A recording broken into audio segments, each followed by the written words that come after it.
मित्रांनो, ह्या फोन बद्दल मला इतक्या लोकांनी विचारलेलं, एस्पेशली माधव शेठ जेव्हा त्या इंटरव्ह्यू मध्ये किंवा सोशल मीडियावरती येऊन सांगत होते की डेटा प्रायव्हसी फार महत्वाची आहे आणि त्यामुळे चायनीज फोन्स तुमच्या डेटा बरोबर खेळतात बरं का. आणि म्हणून आम्ही हा एक नवीन कंपनी लॉन्च केली ज्याचं नाव आहे AI प्लस. आणि पल्स हा त्याचा पहिला फोन आहे जो तुमचा डेटा तुमच्याकडेच ठेवतो, चायनीज सर्व्हरवरती जात नाही, बाहेर जात नाही. तर आम्ही टेस्ट असं नाही, आम्ही म्हटलं की वी अंडरस्टँड. अरे कुठे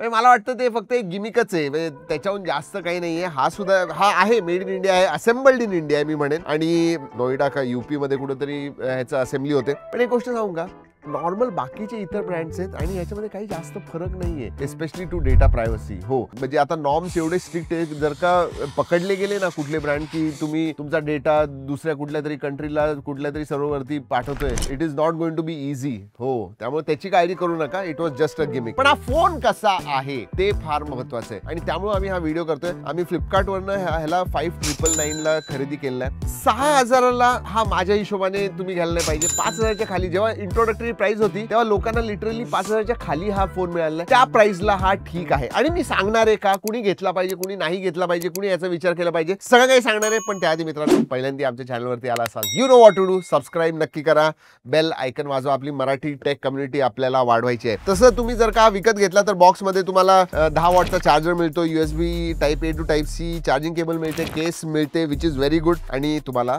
हे डॉक्युमेंटेशन मिळतं. बाकी ह्याच्यामध्ये काही नाहीये. फोन बद्दल बोलूया. मी हा फोन 6000चा आहे याप्रमाणे मी तुम्हाला सांगणार आहे. एक तर बिल्ड क्वालिटी वगैरे ठीकठाक आहे, दिसायला ओके आहे, काहीच प्रॉब्लेम नाही. मोठा फोन आहे, इन हँड फील मी म्हणेन चांगला आहे, थोडा मोठा नक्की आहे.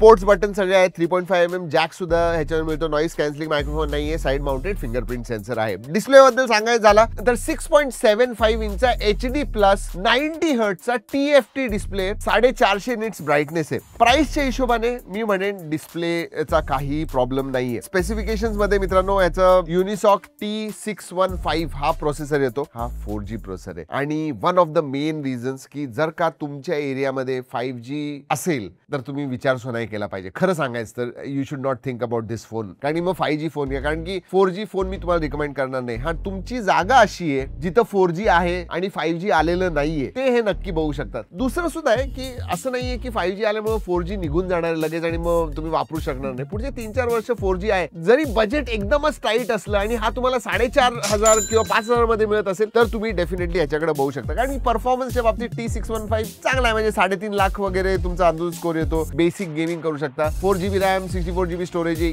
eMMC टाइप स्टोरेज टाइप आहे. म्हणजे ह्या प्राइस रेंज मध्ये अजून काहीही एक्सपेक्ट करणार. आणि लक्षात ठेवा, फ्लिपकार्ट मध्ये जवळजवळ 10-11 हजार ह्याचे रिव्ह्यूज आलेले आहेत. रेटिंग 4.2 आहे, त्यामुळे लोकांनी सुद्धा वापरलेला आहे हा. And they said it is a decent phone. 4च्या वरचं रेटिंग जे असतं ते चांगलं असतं, त्यामुळे तसा काही खराब नाहीये. पण पर्सनली मला विचारलं तर तुम्ही 5G फोन घेतला पाहिजे, कारण की एकदा फोन घेतला की तुम्ही 3-4 वर्ष वापरता आणि 5G हे सगळीकडे पुढचे 1-2 वर्षात येणार. तुम्हाला असं वाटेल नको अरे तेव्हाच 5G 1-2 हजार रुपये जास्त देऊन 5G फोन घेतला असता. तर 6000 तरी घेऊ नका. 5000च्या खाली मिळाला तर डेफिनेटली घेऊ शकता. बॅटरी याची चांगली आहे, 5000 mAh ची बॅटरी आहे, त्यामुळे दिवसभर चालू शकता. आणि फोन 18 वॉटला सपोर्ट करतो चार्जिंग, पण 10 वॉट तुम्हाला बॉक्सच्या आतमध्ये मिळतं. OS मध्ये एक चांगलं आहे, Android 15 आहे. आधी जेव्हा आम्ही आणलेलं ना, आउट ऑफ द बॉक्स काढला तेव्हा ह्याच्यावरती प्री इन्स्टॉल्ड ऍप्स होते, पण अपडेट आल्यानंतर ते प्री इन्स्टॉल्ड ऍप सगळे निघून गेले. म्हणजे अगेन जे माधव शेठ म्हणत होते, आता तुम्ही प्री इन्स्टॉल्ड ऍप केलं तर डेटा बिटा तुम्ही जातच आहे ना, दुसरे ऍप जर का असले तर, त्यामुळे त्यांनी ते काढलेलं आहे बहुतेक.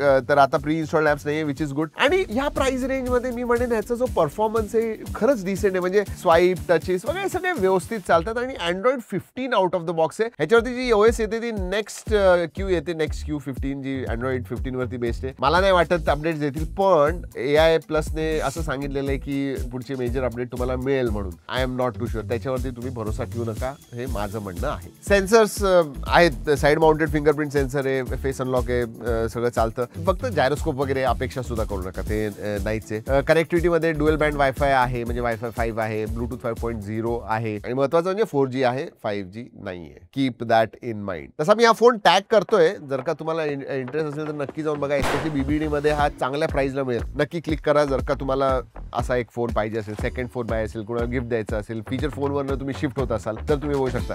एक गोष्टीसाठी हा फोन घेऊ नका, ते म्हणजे कॅमेरा. अपेक्षा जास्त करू नका. म्हणजे 50 मेगापिक्सेलचा प्रायमरी सेन्सर मागं आहे, पुढं सेल्फी सेन्सर 5 मेगापिक्सेलचा आहे. ठीकठाक फोटो काढतं, काही जास्त काही प्रॉब्लेम नाहीये. म्हणजे I don't know what to say about photos. म्हणजे थोडे असे मशी वगैरे येतात, पण 5000 मध्ये कायच मिळणार आहे तुम्हाला. आणि 50 मेगापिक्सेल देत आहेत हीच माझ्या हिशोबाने एक मोठी गोष्ट आहे. फीचरच्या बाबतीत प्रो मोड सुद्धा दिलेला आहे, नाईट मोड आहे, फोटो मोड, पोर्ट्रेट मोड, 10x पर्यंत तुम्ही झूम वगैरे करू शकता, short video mode, time lapse, slow motion, panorama, QR code, हे सुद्धा फीचर्स आहेत. तर ओव्हरऑल सांगू का, तुम्हाला जर का हा 5000च्या खाली मिळाला तर तुम्ही घेऊ शकता. पण लक्षात ठेवा 4G आहे फोन हा. हे मी 3-4 वेळा म्हटलेलं आहे, हे महत्वाचं आहे माझ्यासाठी. कारण की आम्ही क्लिअरली सांगितलेलं आहे आधी सुद्धा की आता 2025 मध्ये 4G फोन तुम्ही घेतला नाही पाहिजे. 5G फोन हा 7-8 हजारामध्ये तुम्हाला मिळतो. त्याच्याकडे तुम्ही बघू शकता. जर का 2-3 हजार बजेट एक्स्ट्रा टाकून जर का 5G फोन घेऊ शकाल तर तो घ्या माझ्या हिशोबाने. अगदीच बजेट टाईट असेल, 4G फोन तुमच्यासाठी ओके असेल, then you can definitely look at AI plus